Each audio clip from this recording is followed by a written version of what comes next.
On one of my recent videos, How to Preserve Your Consoles, I talked about that my biggest advice for making sure you can still play your collection in 20 or 30 years was making sure you at least have 2 spare consoles for each console or handheld you had.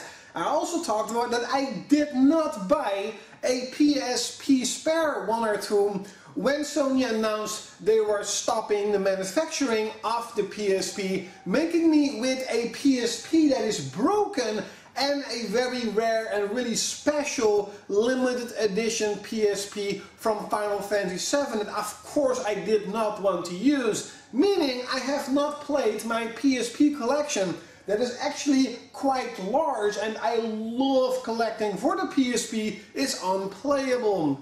With that being in mind, I was searching on the internet for PSPs, and one of the things I don't like at buying PSP second-hand, holy shit, is that the lens for the UMD drive breaks down quite easily. I had 4 PSPs that broke on me. It's freakingly annoying, and that is one of the biggest reasons why I do not play on the handholds at the go anymore, only at home, since I know they're gonna break. And I searched on the internet and the prices were pretty okay, I guess, a bit too expensive. Maybe for you like 40 euros for the basic price of a PSP model. That is about like $55–60.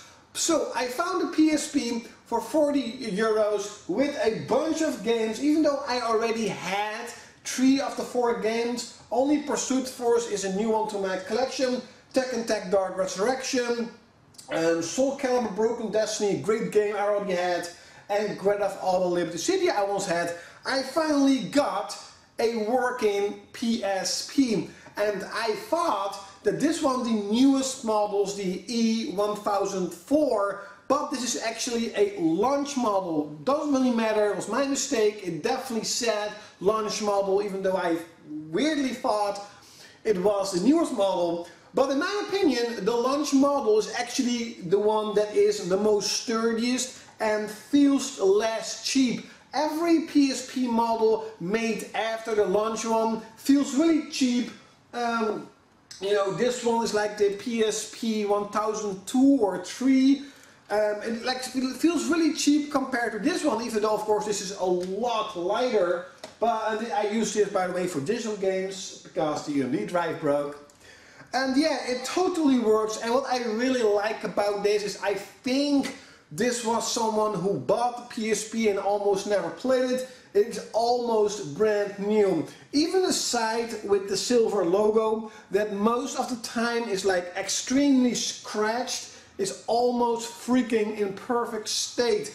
What I also like about the launch model of the PSP is that you actually had a like button/trigger that opens up the UMD drive, and the UMD drive was a lot stronger than the UMD drive on the other PSP models that you just have to open by hand. And look how freaking fragile this looks compared to